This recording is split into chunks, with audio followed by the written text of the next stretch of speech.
ونؤمن به ونتوكل عليه ونعوذ بالله من شرور أنفسنا ومن سيئات أعمالنا من يهده الله فلا مضل له ومن يضلله فلا هادي له ونشهد أن لا إله إلا الله وحده لا شريك له ونشهد أن سيدنا ونبينا ومولانا محمدا عبده ورسوله صلى الله تعالى عليه وعلى آله وأصحابه وسلم تسليما كثيرا أما بعد فأعوذ بالله من الشيطان الرجيم بسم الله الرحمن الرحيم آمن الرسول بما أنزل إليه من ربه والمؤمنون كل آمن بالله وملائكته وكتبه ورسله لا نفرق بين أحد من رسله وقالوا سمعنا وأطعنا غفرانك ربنا وإليك المصير صدق الله العظيم. بزرگان محترم اور برادران عزیز،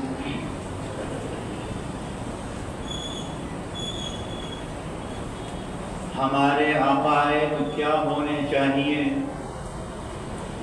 اس پر کئی جمعوں سے بات چل رہی ہے،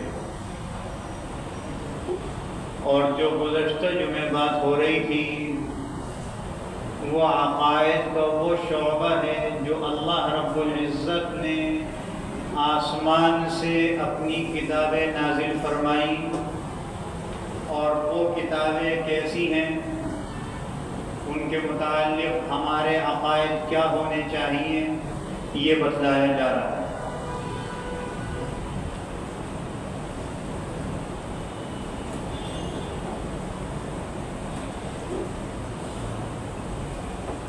اس میں یہ بات گزشتہ جمعہ آ چکی کہ قرآن مجید لوح محفوظ سے آسمان دنیا تک ایک رات میں یعنی لیلۃ القدر میں آیا، نازل ہوا، اور آسمان دنیا سے جناب رسول اللہ صلی اللہ علیہ وسلم کے قلب مبارک پر تقریباً 23 سال کے عرصے میں نازل ہوا۔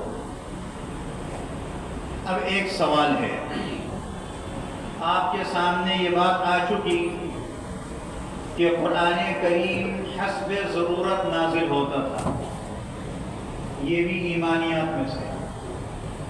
اللہ رب العزت جس آیت کو مصلحت کے لحاظ سے چاہتے تھے وہ پہلے آ جاتی تھی، کوئی صورت آ جاتی تھی۔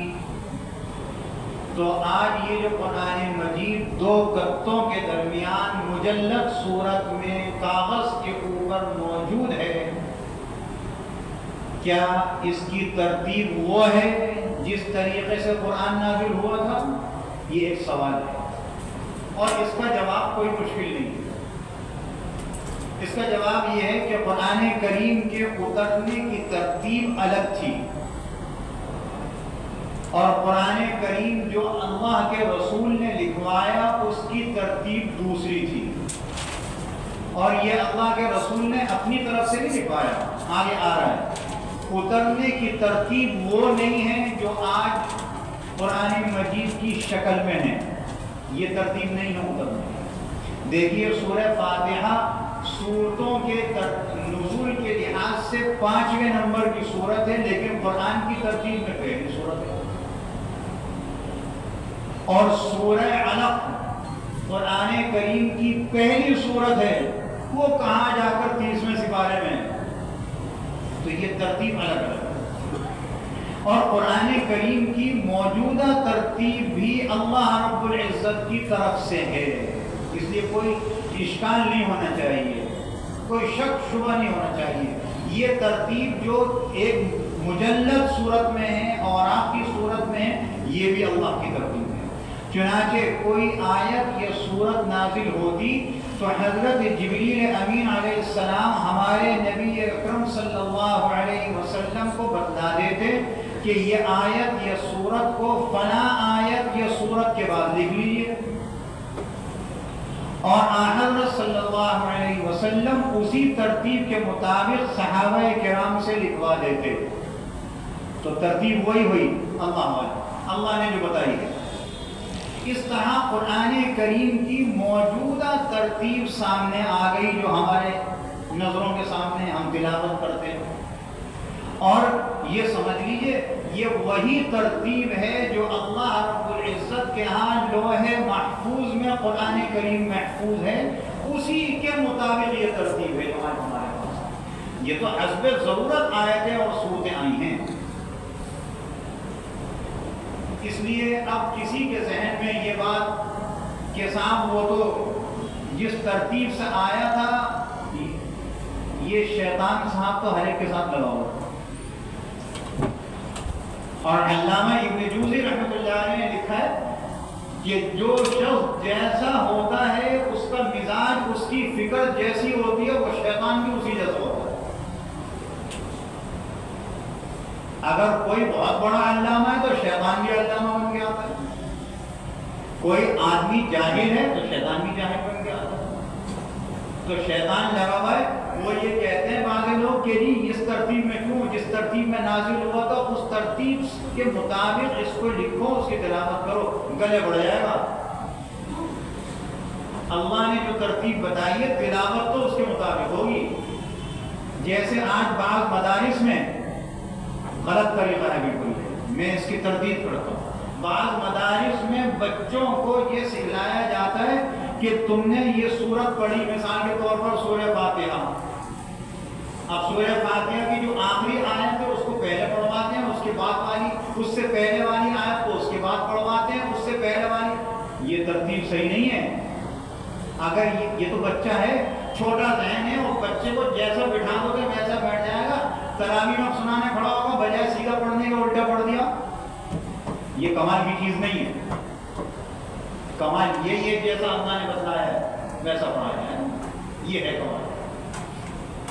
اللہ کے بتلائے ہوئے کو لینا یہ ہے نا سعادت، جو اللہ نے بتلایا نہیں ہے وہ لینا سعادت کا ہے۔ تو ہمیں یہ معلوم ہو گیا، بہت سے لوگ اٹھتے ہیں، آج بھی اٹھتے ہیں کہ یہ قرآن اس ترتیب پہ لاؤ جیسے نازل ہوا تھا۔ تمہیں کتنے رکعت کا ثواب ملے گا؟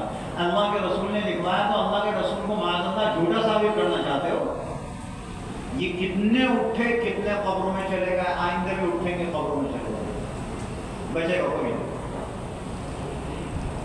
اس آخری بات پر یہ آسمانی کتابوں کے عقائد جو اختصار کے ساتھ بیان ہوئے یہ پورے ہو گئے۔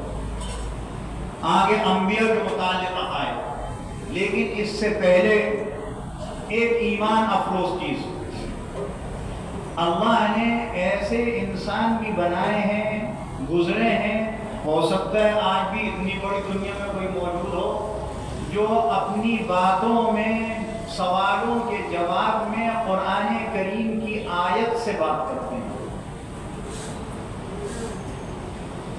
یہاں میں ایک ایمان افروز بات آپ کو سنا دیتا ہوں۔ یہ میرے دادا حضرت قاری شریف احمد صاحب رحمۃ اللہ علیہ نے 1938 اور 1357 ہجری مطابق تھا دورہ حدیث شریف کیا حضرت علامہ شبیر احمد صاحب عثمانی رحمۃ اللہ علیہ سے ڈابھیل ضلع گجرات ہندوستان میں۔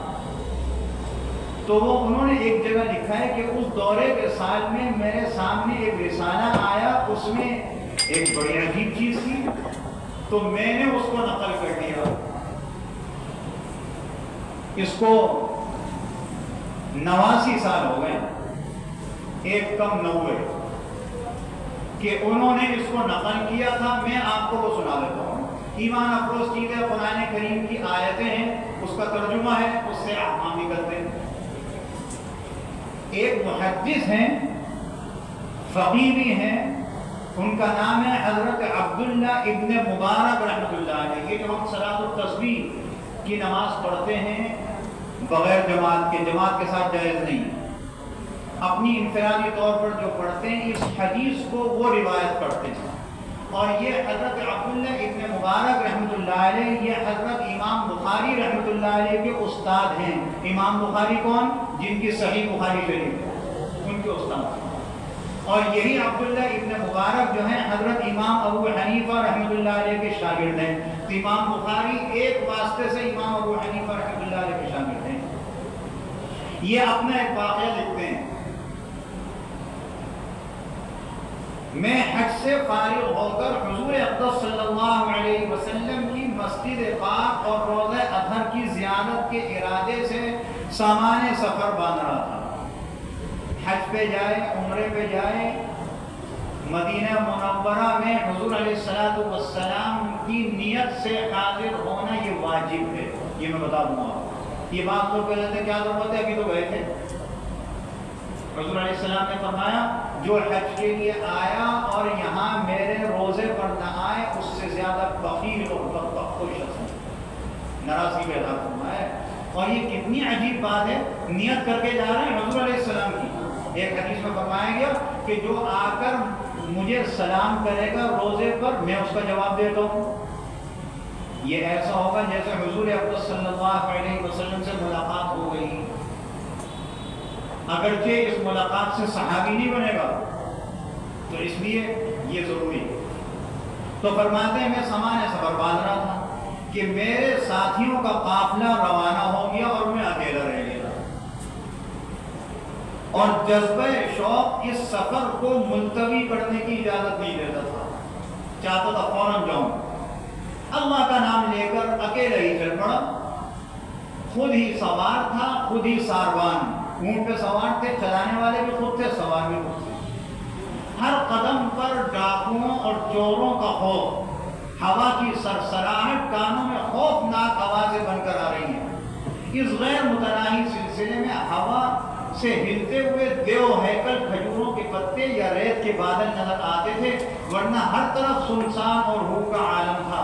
اچانک ایک نحیف، کمزور، ناتواں خاتون تنہے تنہا چادر میں لپٹی ہوئی مجھے نظر آئی، جس کا کمال یہ تھا کہ وہ ہر بات کا جواب قرآن کریم کی آیت سے دیتے تھے۔